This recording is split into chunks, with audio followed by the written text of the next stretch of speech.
magnetic material acquire magnetism when placed near a magnet. This magnetism is called induced magnetism. जे पण मॅग्नेटच्या जवळ काय असतील, मॅग्नेटिझम मध्ये नियर मॅग्नेट असतील तर त्याला काय म्हणू शकतो आपण, induced magnetism. दुसऱ्या कॅरेक्टरिस्टिक्स मध्ये काय म्हणले, there is a repulsion between like pole of a magnet while there is attraction between opposite poles. जसं की हे एक्झाम्पल्स आहेत. या डायग्राम मध्ये बघून घ्या काय म्हणजे पहिल्या याच्यामध्ये नॉर्थ पोल आणि साऊथ पोल आहे आणि दुसऱ्या याच्यामध्ये काय साऊथ पोल आहे. आता सांगा साऊथ आणि साऊथ मध्ये अट्रॅक्शन होईल का, नाही. मग हे काय असेल, रिपल्शन.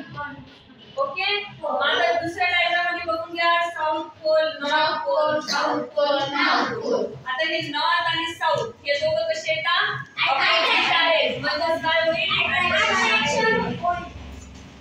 समजलं का, हो. पाचवा कॅरेक्टरिस्टिक्स, हो.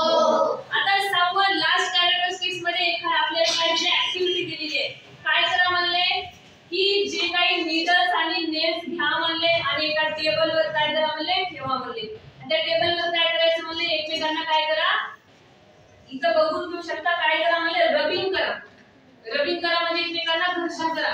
रबिंग केल्यामुळे काय होईल म्हणले, हे किती टाइम रबिंग करायचे, 7 टाइम. ते टाइम मध्ये केल्यानंतर काय होईल म्हणले, काही नीडल्स जे आहेत तर ते काय होईल, एकमेकांना अट्रॅक्ट होतील. आणि हे जे कन्सेप्ट आहे तर याला काय म्हणू शकतो, याचा अर्थ काय असेल तर ते आर्टिफिशियल मॅग्नेट.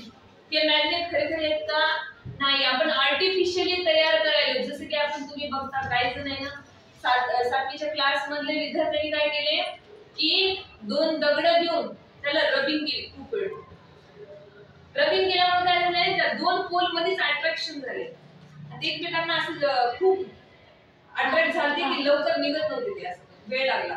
हे काय होते, आर्टिफिशियल आहे. रिअल मध्ये मॅग्नेट आहेत का, नाही. तर हे आर्टिफिशियल मॅग्नेट आहे.